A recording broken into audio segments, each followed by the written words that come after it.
Faccio la domanda: quando nasce la tua esigenza di fare attivismo e come hai cominciato? Allora, in realtà io ci ho pensato un pochino a questa cosa perché tu le Sì. domande me le avevi preannunciate. Io penso che sia un po' innata, Mhm. nel senso che fin da piccola, avendo una capatosta, ho sempre cercato di individuare quelli che potessero essere gli elementi di confronto con chi mi circondava e quindi questa cosa mi ha sempre aiutato a valorizzare quelle che potessero essere le differenze. Un po' perché ero circondata sempre da maschi, ero l'unica cugina femmina, quindi all'inizio mi sono un po' adeguata, poi si sono adeguati loro a me. E poi ovviamente l'esperienza universitaria è stata importante, lì ho vissuto più attivamente quelle che erano le politiche paritarie, ho iniziato a capire che cosa significasse lavorare in un gruppo di ragazze che si dessero da fare e poi l'elemento che ha scaturito, diciamo, proprio la lotta vera e propria è stato un episodio sessista in università di un professore nei confronti di una ragazza durante un esame e quindi da questa cosa è partita quella che io dico sempre che è una necessità che ho dentro di me di valorizzare una parola fondamentale che è il rispetto. E da donna mi rendo conto che questa parola spesso viene dimenticata perché si sottovaluta molto che cosa voglia dire rispetto.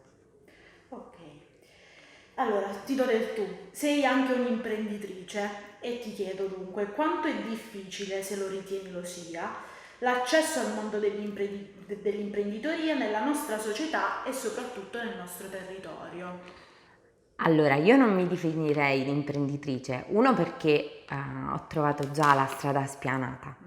La mia famiglia ha un negozio storico a Potenza da tanti anni e quindi io ho trovato già il terreno fertile nel quale poter un po' lavorare. Poi ovviamente grazie a mio fratello e con la collaborazione appunto sua abbiamo iniziato un pochino a trovare nuove strade per mantenere quello che era il nome dell'azienda e nello stesso tempo trovare nuove prospettive. È difficile fare imprenditoria in Basilicata perché comunque la regione è ancora povera di alcune cose che sono fondamentali, penso soprattutto infrastrutture, non abbiamo una buona percezione di noi stessi e non diamo una buona percezione, non perché non siamo buoni, ma perché un po' la sfiducia ci ha tenuti, non ci ha permesso di volare molto alto, mentre questa regione veramente potrebbe dare tantissimo. Poi ovviamente se parliamo delle donne nel mondo dell'imprenditoria sicuramente hanno delle difficoltà in più, difficoltà che sono legate a quelle che sono delle politiche che per me sono ancora troppo, sono delle politiche un po' sterili. Quando dico sterili è perché penso che siano delle politiche che si soffermano troppo su quelli che sono i punti di partenza, ma non pensano a quelle che potrebbero essere le prospettive che un'azienda possa avere. E poi siamo in una regione governata da uomini e per quanto ogni volta parliamo delle capacità, della caparbietà delle donne, poi quando è il momento di riconoscere veramente quelli che sono i valori e quelli che sono l'apporto in più che le donne possono dare, ci dimentichiamo sempre, cioè come è la solita storia che le donne a casa sanno fare tutto, curano tutto, la casa, l'economia, però poi quando stanno fuori casa sembra che tutti quanti si dimentichino di quanto siano brave.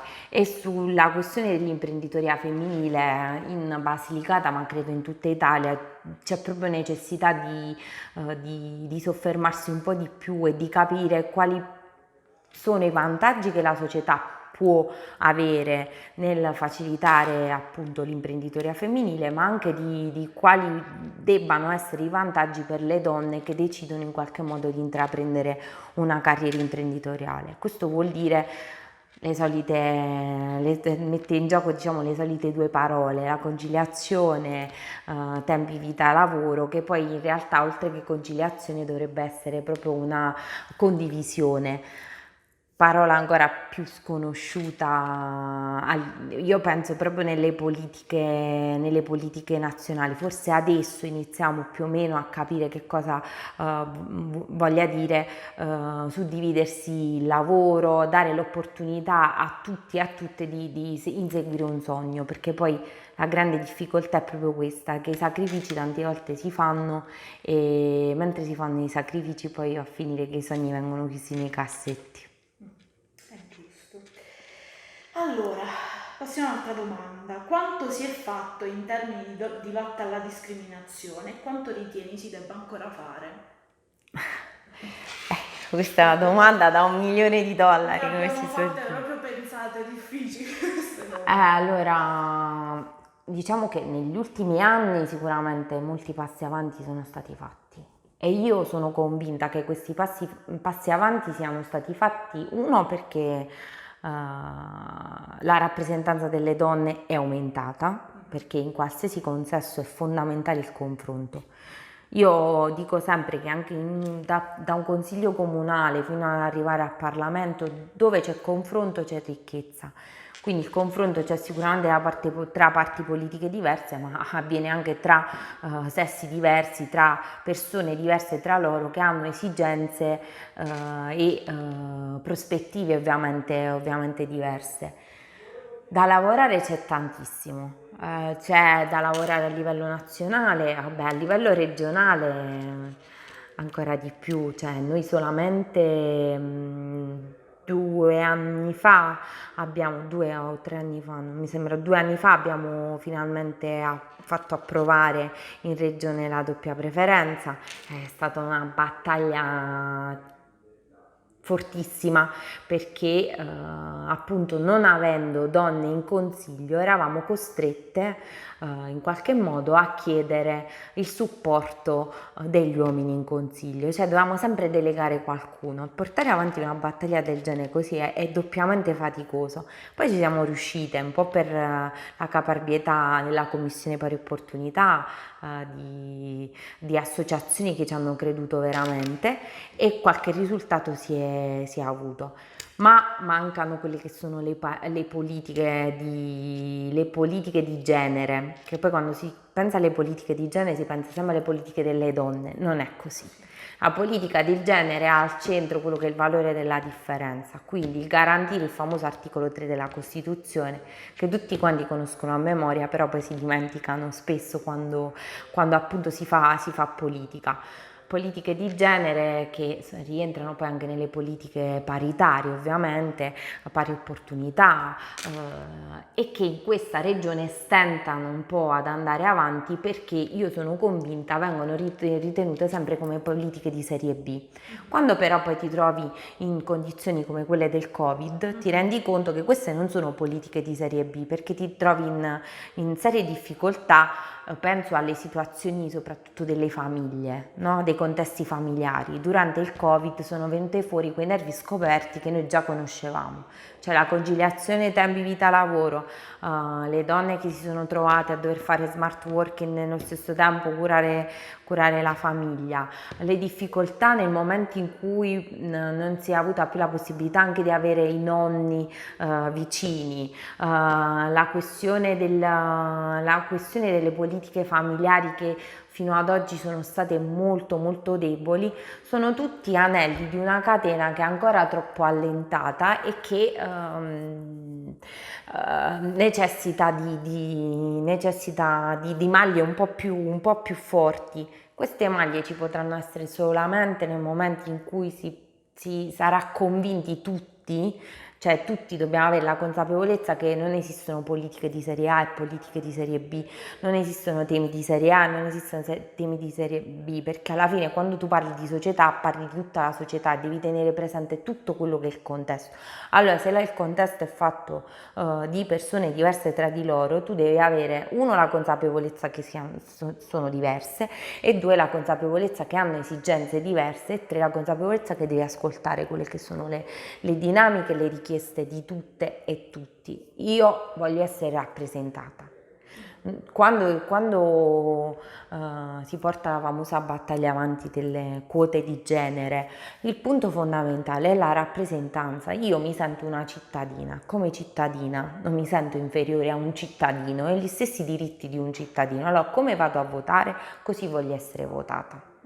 E come qualcuno rappresenta qualcun altro, così io voglio scegliere chi mi deve rappresentare. E in quel momento, quando vado a votare, devo essere libera di votare una donna o votare un uomo. Però questo è un concetto molto, molto difficile ed è il concetto della rappresentanza che forse non è ancora compreso bene, ma soprattutto sempre lo stesso concetto, io lo dirò fino alla fine, il valore della differenza. La differenza fa ancora troppo paura. Quindi quando si parla di differenza si vede sempre come qualcosa di negativo, è quello che sta succedendo oggi nel mondo, nella dimostrazione. Le differenze fanno paura, però non sappiamo il perché e il per come. Forse perché non ci siamo mai chiesti quanto potesse essere importante essere diversi e quanto potesse essere una ricchezza essere diversi. Se fossimo stati tutti uguali avremmo avuto tutte le stesse esigenze, avremmo voluto tutte le stesse cose. Non penso che le cose sarebbero andate tanto bene, però è un discorso complicato. Oggi ovviamente l'argomento centrale è il lavoro. Lavoro e salute sono due argomenti che toccano particolarmente le donne. Le donne sono quelle che si prendono cura e io dico sempre, ma chi è che si prende cura delle donne? Cioè sappiamo, l'Istat ci ha detto che le donne non lavorano in questo periodo, le dinamiche lavorative sono ancora peggiorate. Se andiamo a vedere quelle che sono le dinamiche sanitarie, puntualmente chi viene penalizzato sono sempre le donne. Il concetto di cura è un concetto un po' che viene utilizzato quando conviene ed è un concetto invece che dovrebbe essere approfondito attentamente. Io sono molto contenta di quello che è stato oggi la dinamica del Family Act, di questa cosa che ha fatto la ministra Bonetti. Penso che sia una delle prime volte che veramente si sia lavorato su un settore specifico, cioè si sia scritto un documento specifico su qualcosa. Era stato fatto anche in precedenza, penso anche a tutto il lavoro che ha fatto per esempio Livia Turco e anche le altre ministre delle pari opportunità, però scrivere un documento in un momento così difficile e concentrarlo su quelle che sono dinamiche familiari, le dinamiche di genere, oggi è un segnale fortissimo, anche perché ha dimostrato che un ministero, quello delle pari opportunità, ha prodotto qualcosa di forte, di utile e di indispensabile. Allora, l'ultima domanda, perché a quella precedente già hai risposto in modo indiretto con questa ultima risposta. Allora, quali sono gli ostacoli che generalmente una donna incontra nella società attuale? Mi hai parlato del lavoro, mi hai parlato della cura, cioè della salute. Parlami anche dell'approccio di come secondo te una donna vive la sua quotidianità nella società che ci circonda. Mi viene da ridere perché quando mi fanno questa domanda mi viene sempre in mente la mia esperienza da arbitro di calcio. Ok, perfetto. Perché penso che alla fine, a parte che il calcio mi è sempre piaciuto, però quella è stata una vera e propria sfida, perché era un ambiente prettamente maschile e quindi puoi immaginare l'argomento era prettamente maschile e poi alla fine ho dato la dimostrazione a me stessa ma anche agli altri che non era vero. Perché facendo l'arbitro di calcio tutti quanti fanno ma di calcio femminile? No, io non ho mai arbitrato una partita di calcio femminile, ho arbitrato sempre partite di calcio di maschi e alla fine quell'esperienza è stata importante per me perché mi ha fortificato, mi ha fatto divertire, mi è piaciuta tantissimo, però mi ha aiutato proprio a confrontarmi con un mondo che comunque si stava aprendo all'altro sesso, perché poi comunque sono aumentate le arbitre, ha fatto sempre meno notizie. Dico sempre che quando inizia a non fare più notizie siamo sulla buona strada, perché vuol dire che sta diventando un'abitudine. Per una donna è sempre tutto più complicato, è più complicato perché una donna deve concentrarsi su se stessa necessariamente E poi ovviamente deve concentrarsi su ciò che la circonda. Io quando sono diventata presidente mi viene da ridere perché una delle prime volte che ero nel mio ufficio è venuto un signore che poi alla fine non cercava nemmeno me, ma cercava il Corecom ed è entrato nell'ufficio ed è avvenuta una cosa tipo il film di Checco Zalone. Io avevo un segretario, perché poi il caso vuole che lui è entrato e praticamente mi è passato oltre, è andato dal mio segretario, ha fatto presidente e il segretario ha detto ridendo, ha fatto no, veramente la presidente è lei. Questo mi ha guardato per dire oddio. E quando è successo questo fatto ovviamente ci ho riso su, però lì c'erano una serie di dinamiche che per un uomo sarebbero state dei vantaggi enormi. Giovane, perché ero giovane, non ero diciamo un volto di quelli già conosciuti, quindi sai come si dice in politica che si va cercando il volto, però per le donne diventa inesperienza. Certo. Invece per i maschi no. Sì. Cioè io poi alla fine ritorno sempre a quello che è il settore diciamo politico perché è quello che vivo di più, però lo vivo anche a livello aziendale. Molte volte entrano nel negozio e mi dicono potrei parlare con il titolare, cioè, sono io. È nato comunque questa ricerca di una persona che possa essere diversa. Adesso non so se si aspettano una persona più grande, oramai ho 40 anni, quindi non lo so, o se si aspettano una persona che possa essere un uomo, però ci sono una serie di stereotipi che sono duri a morire e che sono anche legati tantissimo un po' a quella che è la nostra cultura, che vogliamo o non vogliamo è androcentrica.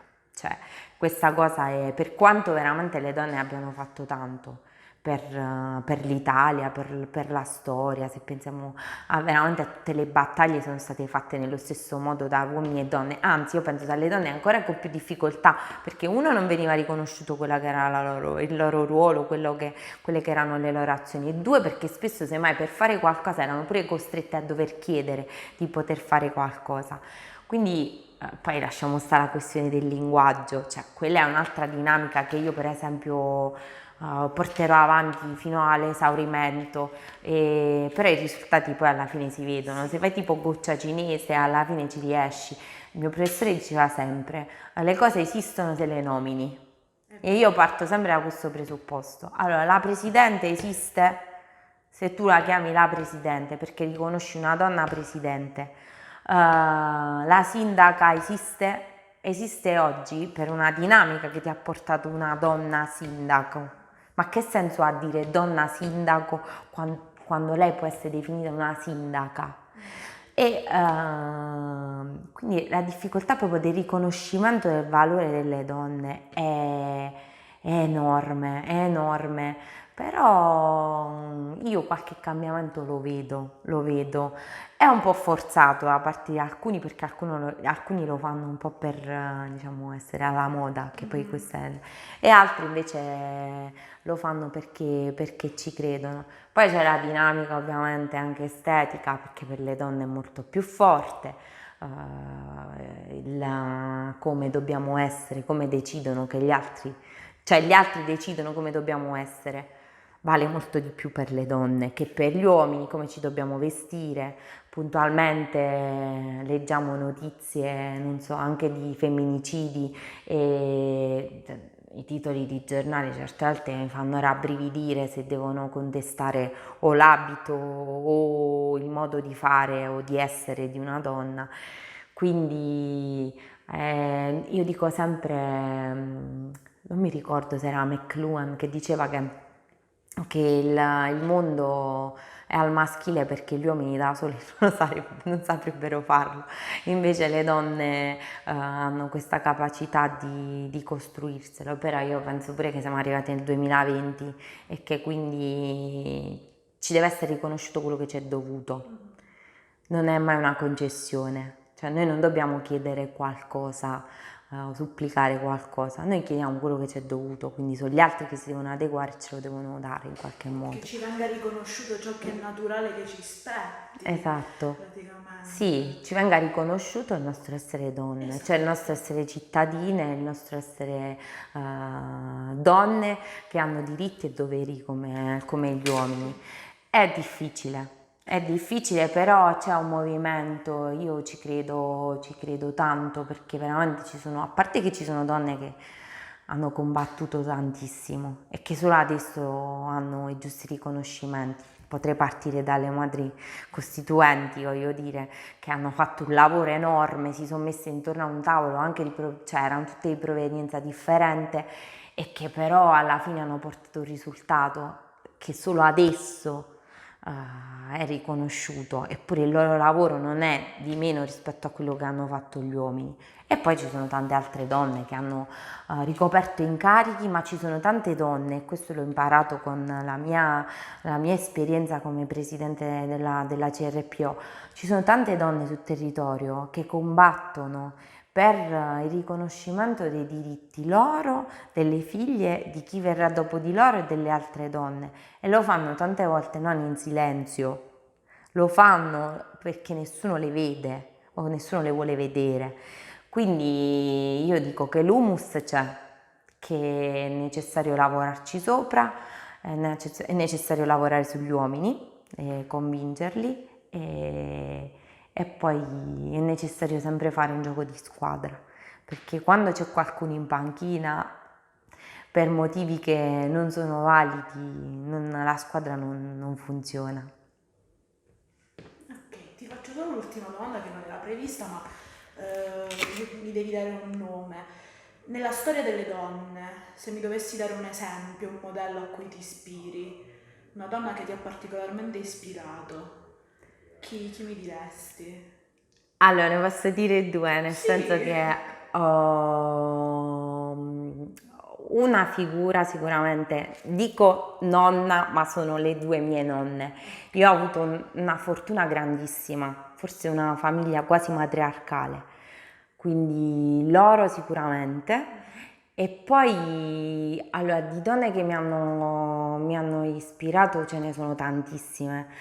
A me piace tantissimo Carla Lonzi. Carla Lonzi per me è stato un faro, anche leggere i suoi libri mi ha veramente aperto un mondo, soprattutto sulla consapevolezza di noi stesse, quindi veramente mi ha cambiato, non dico la vita, però ha cambiato il mio approccio alla vita. Se poi ti dovessi dire una donna politica, beh, l'altra notte l'ho scritto su Facebook, io faccio sogni strani, no? Sogni stranissimi, ho sognato un tatuaggio che si muoveva, ho sognato di parlare con il cane, e poi ho sognato una villa intitolata Lina Merlin.